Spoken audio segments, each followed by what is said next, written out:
We told you a student in Fayette County has died from COVID. Well, another school staff member has died from COVID here in Kentucky.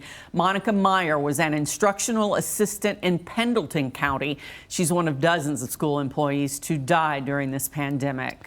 LEX 18's Christiana Ford talked to the Kentucky Department of Education, and she now takes a closer look at how many from the education community have died and what's being done about it. These are all tributes made to honor Kentucky school employees who lost their lives to COVID-19, and these are just from the past 2 weeks. A Kentucky Department of Education spokesperson says it doesn't make sense. I had the pleasure of meeting Tom a few years back. My son had him as a teacher to help with math. Every time a school staff member dies from COVID-19, Tony Cones-Tatman finds a way to honor them. You know, I want everyone to know who we've lost. When we become aware of those teachers, bus drivers, secretaries, counselors, whoever they might be, I just feel that it's important to remember them.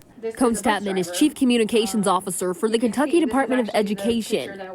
And it does seem like it has been here lately a daily notification. Exactly how many, the department isn't sure.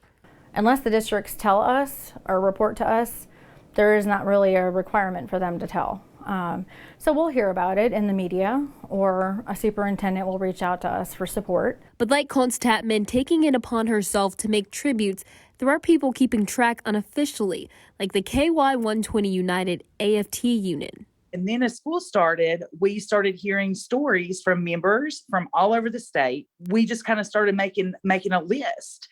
We didn't want to release people's names, obviously, but we did make that list so that we could track even for ourselves to see, what exactly is going on, how bad is COVID in our schools. They estimate 46 educational personnel have died since the pandemic began, 2 deaths added in the last 24 hours. I feel like many of us are afraid to speak out. Many of us are afraid of retribution or retaliation. The Kentucky Department of Education has been supporting the state's 171 school districts with extra staff for counseling, trauma teams, and even additional people so that staff can attend funerals.